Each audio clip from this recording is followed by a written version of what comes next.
Hi, I'm Michael Allison, Commercial Director at Roma Finance, and welcome to another episode of RomaTalks, where I'm joined with people from across the property ecosystem. And today I'm delighted to be joined by two people, which is Sabina and John from DeskVal. Hello. Hello there. Hello. Thank you. Thank you. Well, so we're going to really talk about DeskVal in a bit, but before we do, let's talk about yourselves, who you are, what your journey through property and what brings you both together. So should we start with you, John? Yeah, sure. So I sometimes called a bit of a data nerd. So my background was in statistics and data and research in the food industry. I became a full-time property investor about 10 years ago. And I had this idea in the back of my head to set up DeskVal or something similar to DeskVal back then.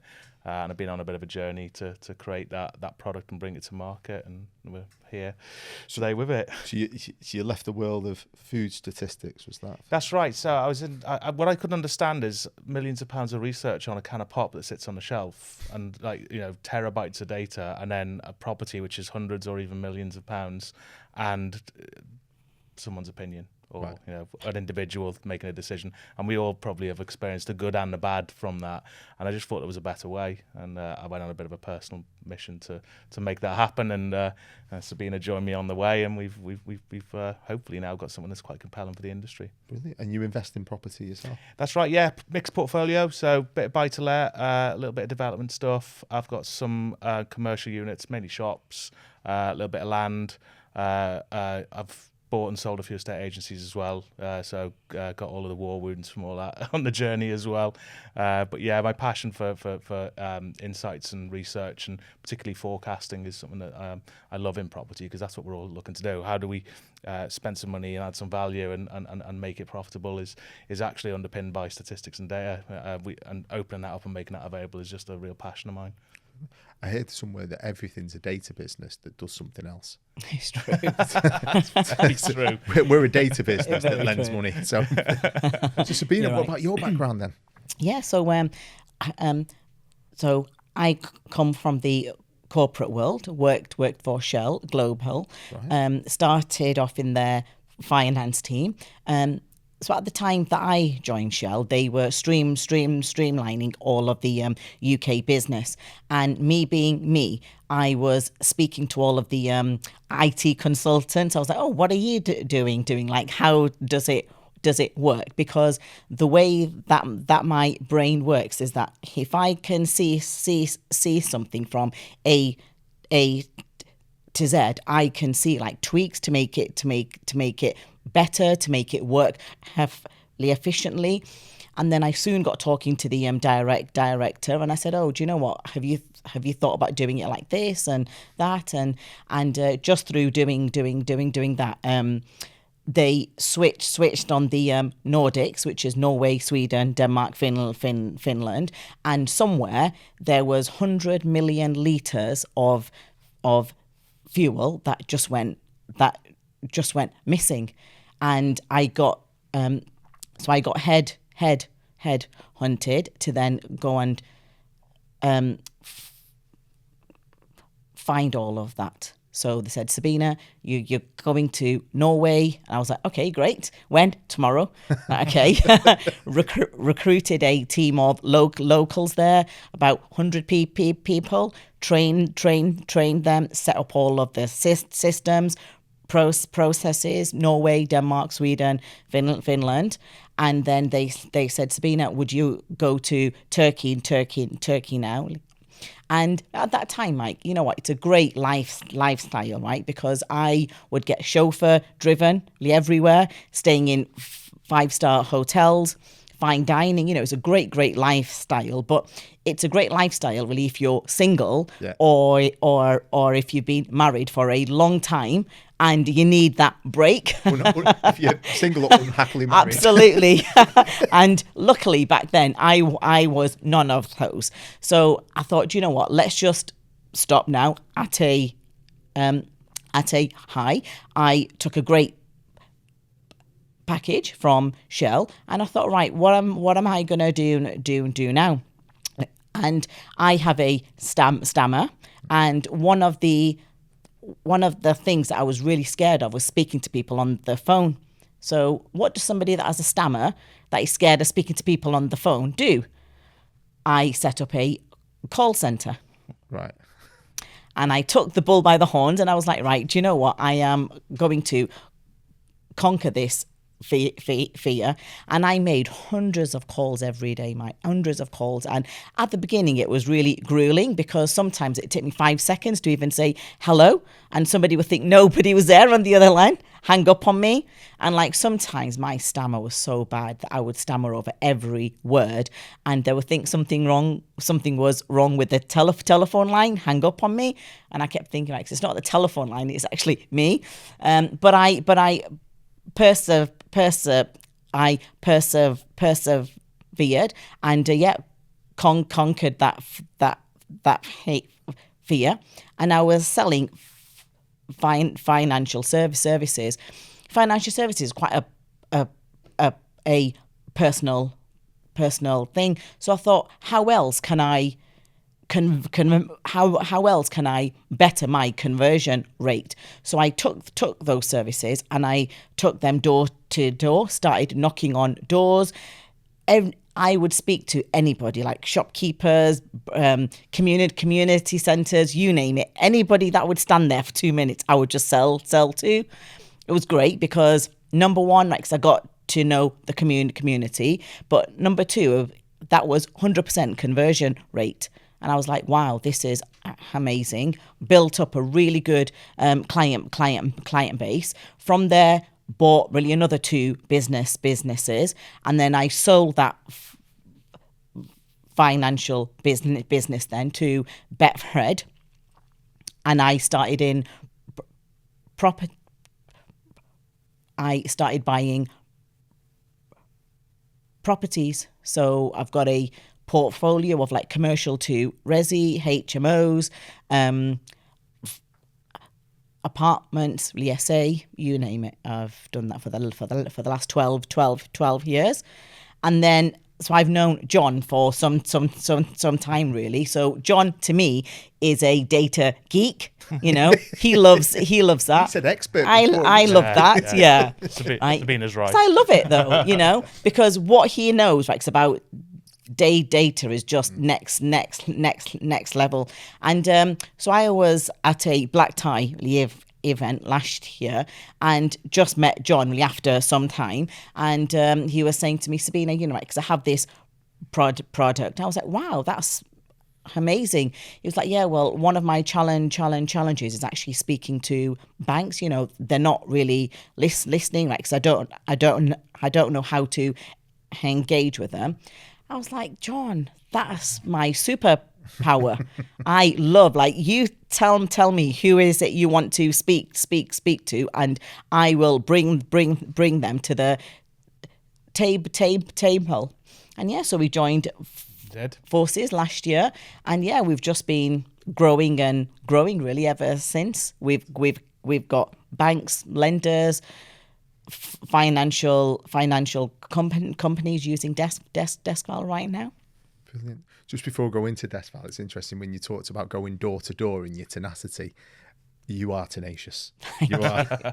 You are. If I say I'll speak to you on Monday at 3:00, you ring me at 3:05 because I haven't rang you at 3. Yeah. You are tenacious. It's all to your credit. So you can see how you've been so successful. Thank you very much. In what you've done, and probably why you were trusted to go and find 100 million litres of oil or whatever it was. So you two are obviously polar opposites, yes, but with a shared passion. 100, yeah, definitely. So because I think you need that, really, don't you? Because you can't have 2 people with the same skills, the same personality, because then you might clash. Whereas John and I are completely separate skill sets, and we work great together, don't we, John? You know, we do, boss. Yes.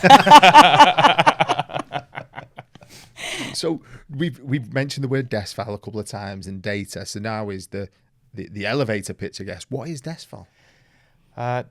DeskVal is a passion, and it was born out of frustration. So back in the early days of my property investing journey, I was terrified of losing money. Come from a working class background, taught never to lose money, put it in the bank and save it, which we all know doesn't necessarily lead to wealth and riches. But I was always very nervous of losing what I had earned in my corporate career. So because of the experience I had in the food and drinks industry and the ability that I had in that industry to forecast what was going to happen next and to value things effectively, I thought, well, that must be transferable into property. Surely I can find properties that are likely to go up in value. Surely I can find those properties where there's a good opportunity for an increase in value. And it was around about 2010 or 2010. I'd flipped a few properties before, but 2010 I really wanted to get serious about it. And we were just outside of the financial crisis, and I thought, goodness me, I can't afford to lose everything that I've built up. So I went around and started not just looking at land registry data and looking on the portals. I actually started looking at what causes prices to change, and that took about 5 years to fully understand and work that out. And what I did realise on that journey was there are different elements to information and to data and different influences that can affect positively and negatively property values. And so I did well with that. So I managed to grow and scale my portfolio, retire myself from the food industry, which is quite nice. Didn't have to, like Sabina says, didn't have to choose family and fun or business. I could actually just focus on what I wanted to do. But a lot of people saw what I was doing and started asking, how are you doing this? What are you how do you keep buying in the market at the right point in time? So I started teaching people about it, but I quickly realized that wasn't really something that I wasn't a great teacher, and also what I was talking about was probably a little bit unusual and outside of most people's comfort zones. So I decided to then create a national view of what I was doing. So I started collecting the information that I'd identified for the whole of the UK, and I started storing it as well. So I had historical data and built that up over a number of years. Then launched the UPD and DeskVal products, which were initially to help people to buy better, but an offshoot of that and what we learned by accident almost was how accurate we were at valuing properties based on conditions. So that then gave birth to DeskVal, and here we are today, since launching that with the product in the market, and hopefully starting to disrupt what we do in the industry as well in a positive way. So electronic valuations is something that's been around for a while. What is it that DeskVal brings that's not been there before, I guess? So, right, 'cause if I can just take what John says, and DeskVal has two separate parts. We've got the first part, which is called UPD, which stands for Ultimate Property Dashboard. We've got property investors, developers using that right now to actually search for deals. They can search for commercial, resi, auction, you name it. They can search for those deals. So like a data-led sourcing system for yes, wow, absolutely yes. And we've just signed up one of the largest property training businesses to feed that. And then we've got DeskVal. Now, DeskVal is a data-led business. We can value any type of asset class. So we can value resi, semi-commercial, multi-unit blocks, HMOs, and new builds as well. And we can do all of that within seconds.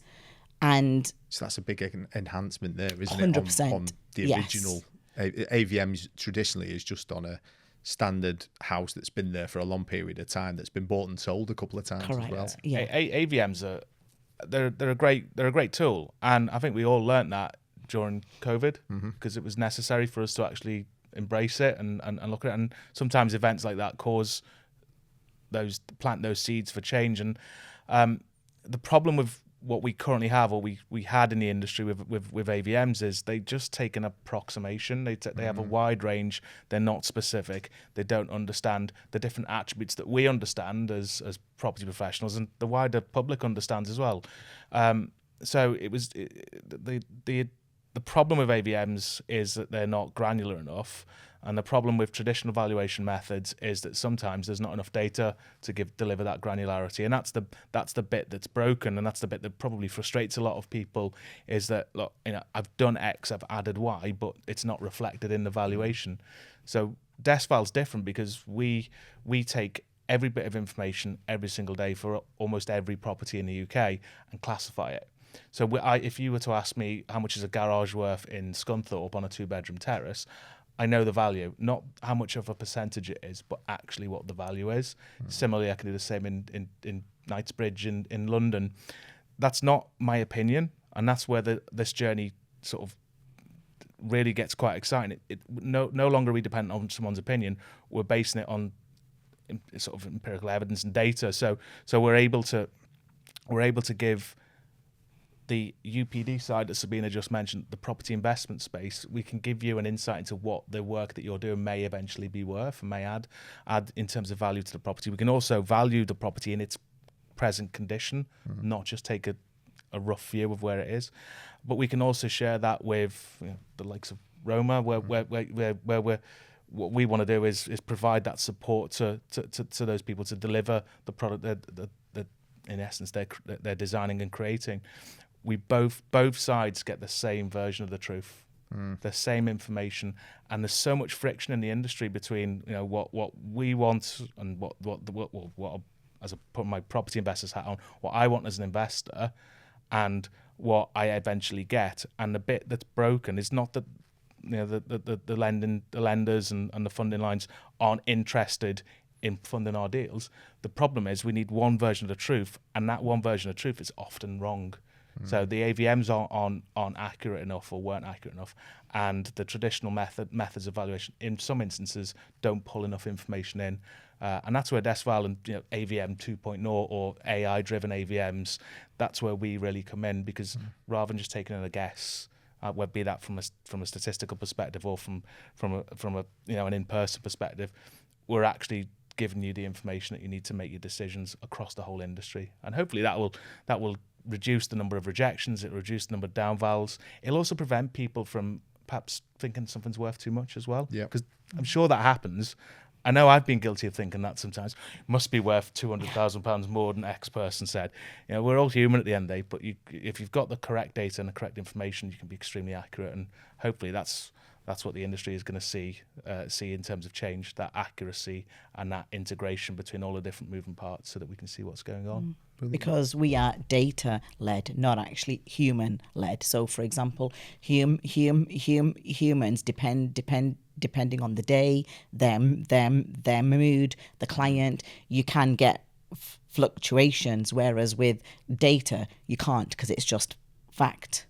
I suppose what you've got is that the data-led approach is not scared if the lender claims on their PI. Yes. Whereas the human might be. So if you're buying it, if you think it's worth 300, but you're buying it for 250, the valuer might say, well, if you're buying it for 250, it's worth 250. Yeah. And that's the friction point that you can see at times. And that's where, and then it's hard for a lender to have that discussion. I remember once I had a valuation and it was post works, and the valuer asked me how much was the cost of works, and I'll add a percentage on.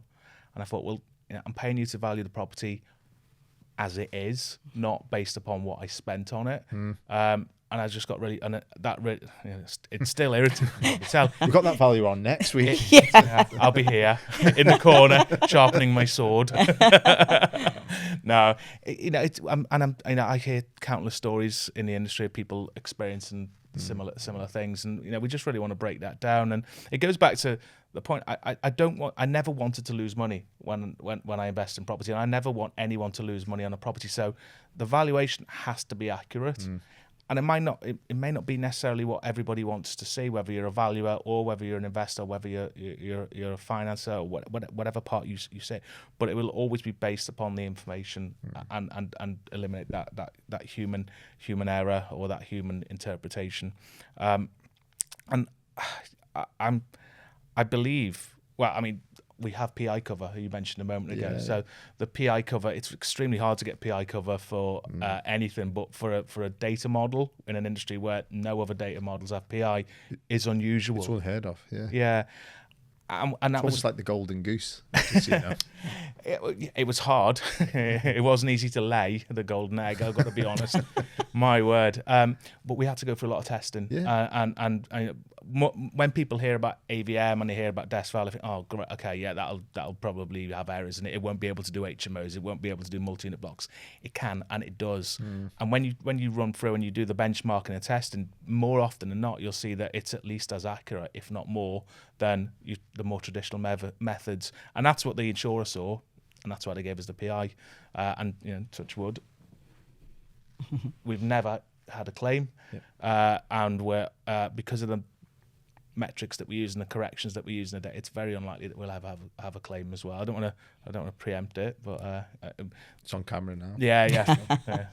Never mind. Apologies. So obviously in bridging, and Sabina, probably a good question for you. Bridging's all about speed and pace, and it seems like whilst we've got the data, you've got a real good handle on process. Yeah. How fast is DeskVal? Can it help bridging? Is it within seconds? Right. Within seconds, your front end team, your brokers, sales team can stack the deal and get a light value of the deal, and then your back end team, your credit team, risk team, they can get it within seconds, but it goes deeper. So for example, not only can we value every asset class, number two, we've got PI, and number three, we also bring all of the comparables to you, so that your team doesn't then spend half an hour searching on Rightmove, Zoopla, speaking to local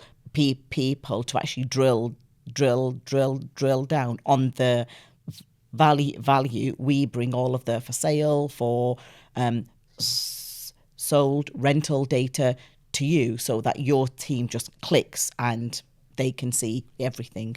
It's that almost that informed decision. 100%, yes. For because a lender. Speed is key. Well, it isn't it, but then it's the consistent piece. So then colleague A doesn't look at it different than colleague B. Absolutely. Everyone's looking out for the same piece. So that you're able to get a sense check at the beginning and a deeper dive.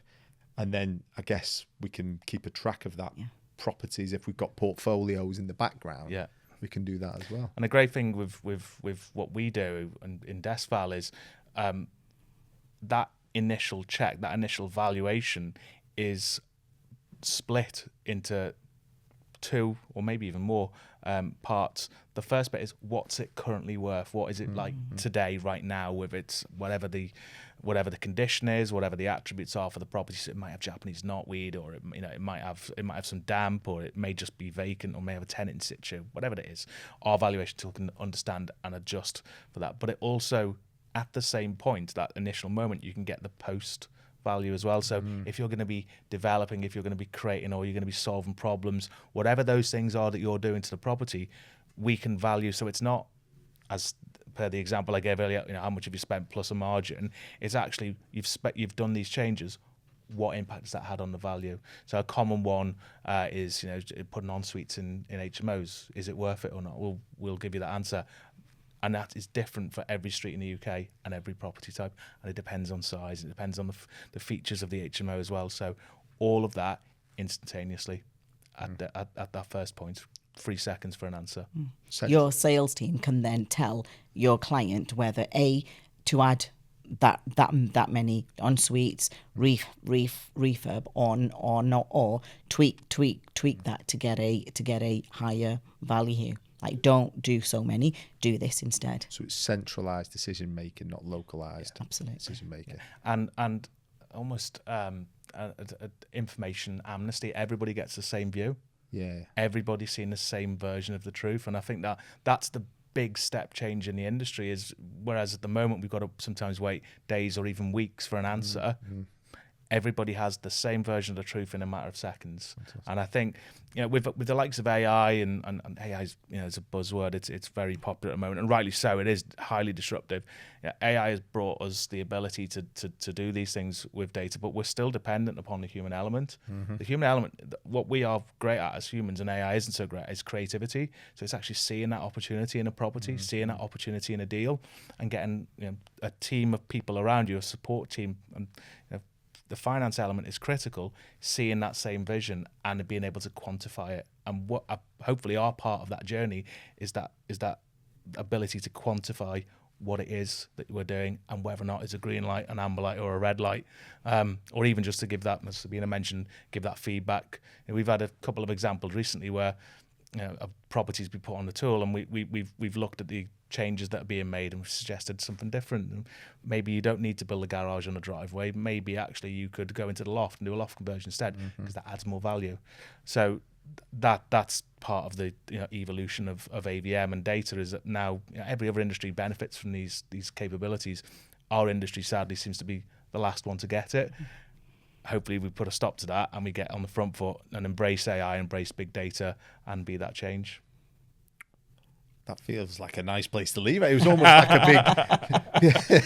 that might be the soundbite that we use. This is the disruptor. But I think you're absolutely right. I think when it comes to how people want to obtain finance, how people want to purchase properties, how people want to research properties, everything's changing. And it's changing at pace. And you either go along with the change or you get left behind. And I think what you two have done is you've created the tool, you've got the right person to knock the doors down, and you're creating the waves in the industry. And we've done testing on it. We're really comfortable with the range ourselves, and we'll be adopting the tool to help enhance our bridging process as well. Because it's going to be a complete game change. It really is, because where else can you get investors seeing the same data plus lenders and then plus PI really as well? And if I may say, just in sort of summary, it's great, our product. I would say that I was the creator in the beginning, but it's massively enhanced by the work that Roma is doing in terms of speeding up that process, certainty, support, the whole flow that you do, and supporting applicants. That's what the industry needs. So it's a privilege to partner with Roma on that as well, and we're very grateful for the feedback and the support that you've given as well on the journey. Lovely. Well, listen, thank you very much. And it's been a real pleasure. I mean, we could talk for ages about it. I know you could, and I know you make sure he does. So thanks very much for joining me, and thanks everyone else for watching as well. Thank you.